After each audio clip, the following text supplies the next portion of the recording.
الحمدللہ وکفا والصلاة والسلام علی من لا نبی بعد اما بعد فاعوذ باللہ من الشیطان الرجیم بسم اللہ الرحمن الرحیم۔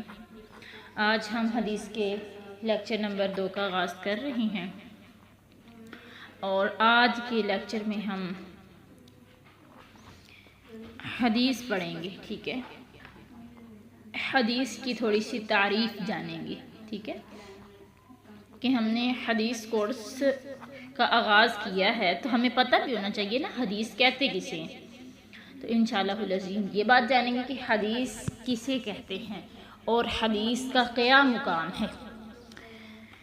چلیں سبق کا آغاز کرتے ہیں۔ سبق کے آغاز سے پہلے آپ سے گزارش ہے کہ ویڈیو کو لائک کریں اور شیئر کر دیں، اور چینل کو اگر سبسکرائب نہیں کیا وہ بھی کر دیں۔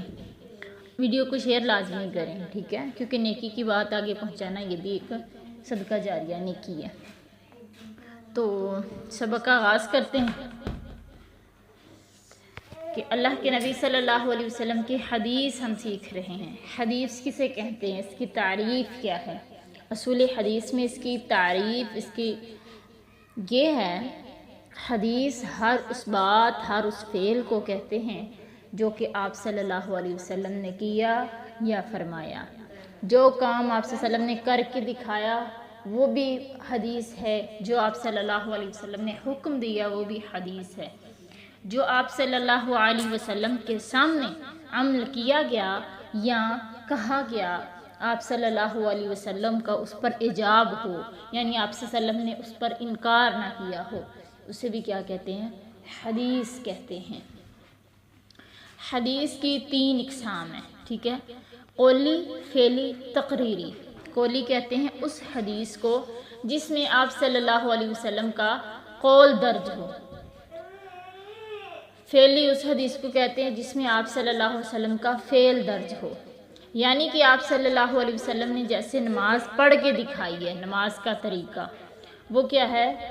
فعلی حدیث ہے۔ آپ صلی اللہ علیہ وسلم نے کسی کام کے کرنے کا حکم دیا ہو، وہ قولی حدیث ہے۔ جو کام کر کے دکھایا ہے وہ فعلی حدیث ہے۔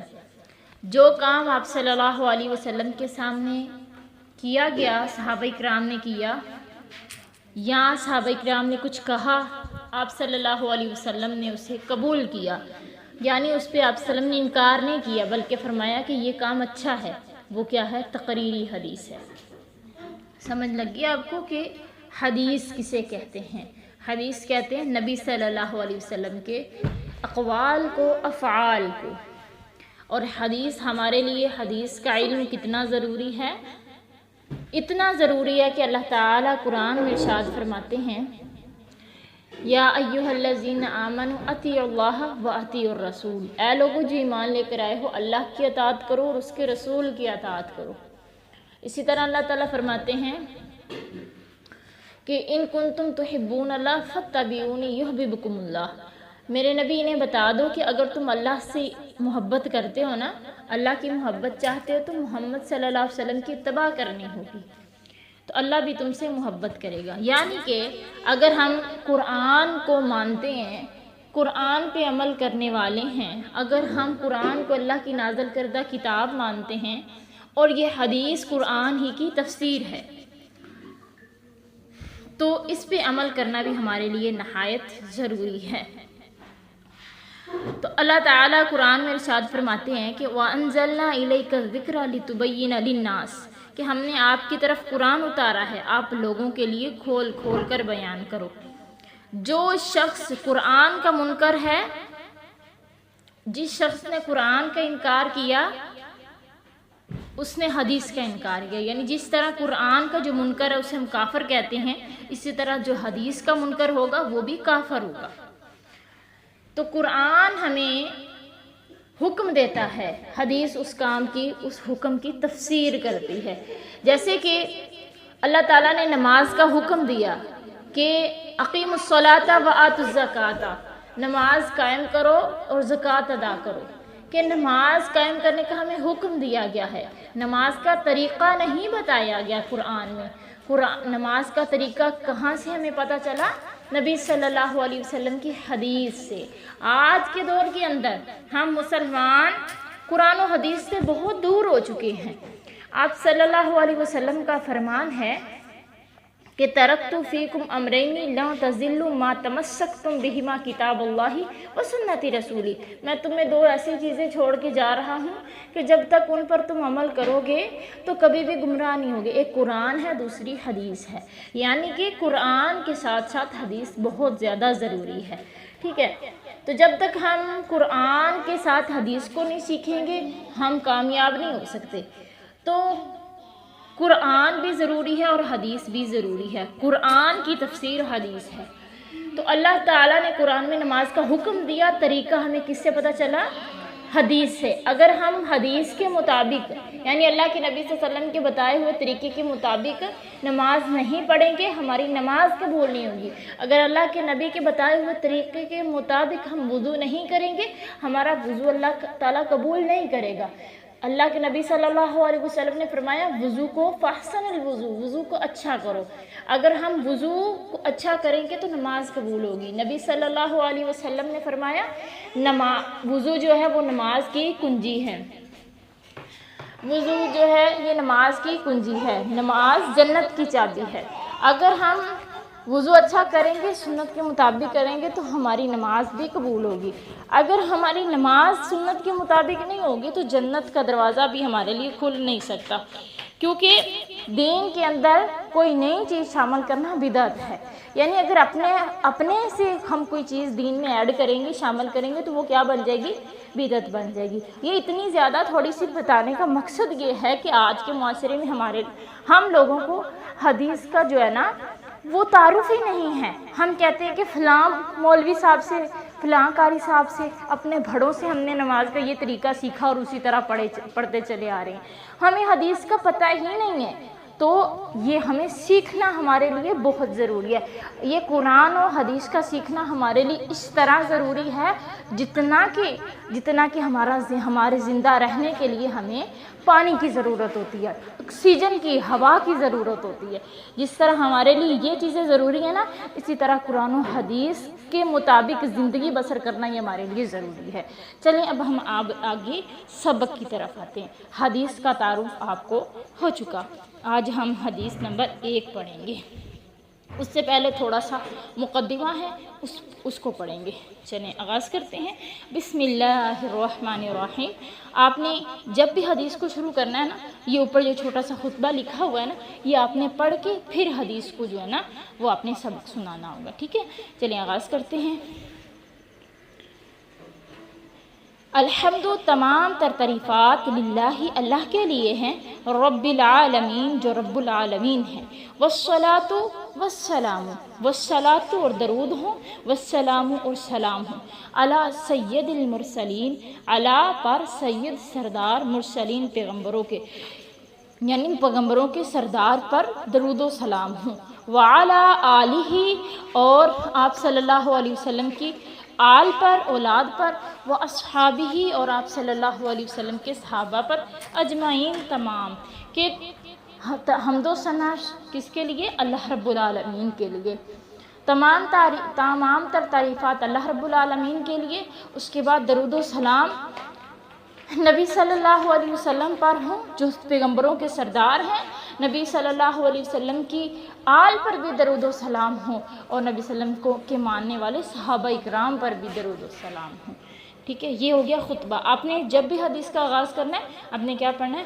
الحمدللہ رب العالمین، والصلاۃ والسلام علی سید المرسلین، وعلی آلہ واصحابہ اجمعین، ٹھیک ہے؟ یہ پڑھیے گا۔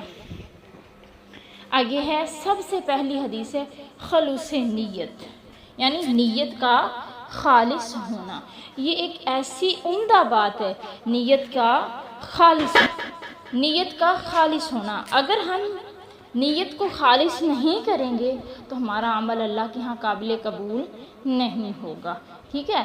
یہ سب سے پہلی صحیح البخاری کی یہ حدیث ہے کہ سب سے پہلے ہمیں کیا کرنی ہے؟ بنیاد درست کرنی ہے، کہ ہمارے اعمال کے لیے ایک بنیاد کی ضرورت ہے۔ وہ کیا ہے؟ نیت کا خالص ہونا۔ خلوص نیت کا مطلب کیا ہے؟ نیت کا خالص ہونا۔ جس طرح دودھ خالص ہو تو ہمارے لیے باعث فائدہ ہے، اگر دودھ کے اندر ملاوٹ ہوگی تو وہ ہمارے لیے فائدہ مند نہیں ہوگا. جتنا زیادہ خالص ہوگا اتنا زیادہ ہمیں فائدہ ہوگا. ٹھیک ہے.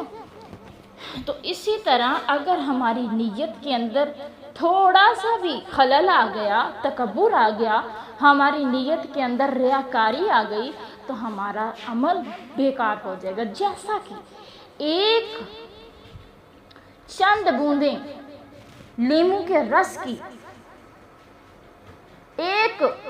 5 کلو لیٹر دودھ کے اندر ہم ڈال دیتے ہیں نا، اگر 2-4 بوندیں کس کی، لیمو کے رس کی نچوڑ دیتے ہیں تو وہ سارے کا سارا دودھ خراب ہو جاتا ہے، چاہے جتنا مرضی خالص ہو. اسی طرح اگر ہماری نیت کے اندر تھوڑا سا بھی فطور آ گیا، تھوڑی سی بھی ریاکاری آ گئی تو ہمارا عمل بیکار ہو جائے گا. سمجھ آئی بات کی کہ سب سے پہلے نیت کو خالص کرنا ہے. خالص کس کے لیے کرنا ہے؟ خالص اللہ رب العالمین کے لیے کرنا ہے. کس طرح کرنا ہے؟ آئیے اس کی بھی تعریف جانتے ہیں. خالص اس طرح کرنا ہے، اللہ کے لیے عمل جو بھی کرنا ہے خالص اللہ کے لیے اس طرح کرنا ہے کہ اگر میں یہ حدیث کا علم سیکھ رہی ہوں، یہ ایک کورس کر رہی ہوں، تو اس کا مطلب یہ نہیں کہ لوگ مجھے کہیں کہ یہ تو محدثہ بن رہی ہے. آپ نماز پڑھ رہی ہیں تو اس لیے نہ لمبی کریں کہ لوگ کہیں کہ یہ کتنی لمبی نماز پڑھتی ہے. ہمارے سامنے ہم ویسے جلدی جلدی نماز پڑھیں، ہمارے سامنے کوئی آ کے بیٹھ جائے تو ہم اپنے رکوع کو لمبا کر دیں، سجدے کو لمبا کر دیں، سمجھو یہ کیا ہے؟ ریاکاری آ گئی ہے. وہ ہماری ساری نماز بیکار ہو جائے گی. جیسا کہ منوں کے حساب سے جو دودھ ہے اس میں تھوڑی سی چند بوندیں لیمو ڈالنے سے وہ خراب ہو جاتا ہے، اسی طرح ہمارے عمل بھی خراب ہو جائے گا. ٹھیک ہے. خلوص نیت کی آپ کو سمجھ آ گئی. اب آتے ہیں حدیث کی طرف. ان عمر بن خطاب، حضرت عمر بن خطاب سے روایت ہے، قال، وہ بیان کرتے ہیں، قال رسول اللہ صلی اللہ علیہ وسلم، کہ آپ صلی اللہ علیہ وسلم نے فرمایا، انما، سوائے اس کے نہیں، الاعمال، اعمال کا دار و مدار بالنیات، نیتوں پر ہے. حضرت عمر بن خطاب کہتے ہیں کہ نبی صلی اللہ علیہ وسلم نے فرمایا کہ تمام اعمال کا دار و مدار نیتوں پر ہے. دیکھیں دار و مدار کا کیا مطلب ہے، یہ اردو میں ہم استعمال کرتے ہیں. آپ کو پتہ ہونا چاہیے اردو لینگویج میں، اردو لغت کے اندر بہت زیادہ الفاظ عربک کے استعمال ہوتے ہیں. جو دار لفظ ہے نا، اس کو عربی میں کہتے ہیں، اس کا مطلب ہے گھر. ٹھیک ہے. دار کہتے ہیں گھر کو عربی لینگویج میں. ٹھیک ہے. دار گھر، یعنی گھر کی اگر بنیاد اس کی، یعنی اگر اس کی بنیاد اچھی ہوتی ہے نا گھر کی، تو وہ لینٹر پائیدار ہوتا ہے. اگر گھر کی بنیاد اچھی نہیں ہے، کہ ہم نے جو اس کی بنیاد بنائی ہے وہ کس کی بنائیں؟ اگر ایک لکڑی کا ستون ہو، ٹھیک ہے، سمجھ آ رہی بات کی، ایک لکڑی کا ستون لگا دیں، اوپر ہم بڑا مضبوط لوہے والا بڑا مضبوط لینٹر ڈالیں، وہ لینٹر کامیاب نہیں ہوگا. کیونکہ اس کی بنیاد کمزور ہے. اگر ہم 4 دیواری کرتے ہیں مضبوط، اوپر اگر ہم چھت جو ہے وہ کسی بھی طرح کی ڈال دیتے ہیں تو وہ ہمارا گھر کامیاب ہوگا، یعنی پائیدار ہوگا وہ ہماری، کیونکہ ہماری بنیاد اچھی تھی. اسی طرح ہمارے عمل کی بھی اگر بنیاد اچھی ہوگی، مطلب نیت اچھی ہوگی، بنیاد کس سے بنے گی؟ نیت سے، اللہ کی رضا کے لیے ہوگی، تو عمل چاہے چھوٹا سا ذرے کے مطابق بھی کریں تو اللہ قبول کرے گا. جیسا کہ نبی صلی اللہ علیہ وسلم کا فرمان ہے، اگر کوئی خلوص نیت کے ساتھ آدھی کھجور بھی اللہ کے راستے میں صدقہ کرتا ہے نا، اللہ تعالیٰ اسے دائیں ہاتھ سے قبول کرتے ہیں، اور اس کی پرورش اس طرح کرتے ہیں جس طرح تم میں سے کوئی گھوڑی کے بچے کی پرورش کر کے اسے جنگ کے میدان میں لڑکا گھوڑا تیار کر دیتا ہے. اسی طرح اللہ تعالیٰ اس آدھی کھجور کو اتنا سنبھالیں گے، اتنی پرورش کریں گے کہ کل قیامت کے روز اسے احد پہاڑ جتنا کر دیں گے. سبحان اللہ. یہ صحیح حدیث ہے. مطلب یہ کہ یہ بات ہے نیت پہ. اگر ہماری نیت کے اندر جتنا اخلاص ہوگا اتنا عمل اللہ کے ہاں قابل قبول ہوگا. آئیے اپنے اعمال کی درستگی کیجیے اور تاکہ ہمارے اعمال اللہ کے ہاں قابل قبول ہو۔ اللہ تعالیٰ قرآن میں کہتے ہیں کہ جو لوگ ریاکاری کے لیے خرچ کرتے ہیں اللہ تعالیٰ ان کے اعمال کو اس طرح اڑائے گا، قیامت کے دن ان کو اجر نہیں ملے گا، اس طرح اڑا دیے جائیں گے جس طرح لکڑی جلنے کے بعد راکھ اڑ جاتی ہے، یعنی جس طرح راکھ اڑتی ہے نا، اسی طرح ان کے اعمال کو، بڑے بڑے اعمال کو کیا کر دیا جائے گا، اڑا دیا جائے گا۔ اگر عمل کے اندر اخلاص ہوگا تو اللہ تعالیٰ بہت زیادہ احسن طریقے سے قبول کریں گے۔ آئیے اپنی نیتوں کو خالص کیجیے تاکہ اللہ تعالیٰ ہمارے اعمال کو قبول فرمائے۔ آج کا سبق اتنا ہی، آگے انشاءاللہ ہم کل کریں گے۔ اگر کسی چیز کی سمجھ نہ آئے تو آپ پوچھ سکتی ہیں۔ السلام علیکم ورحمۃ اللہ۔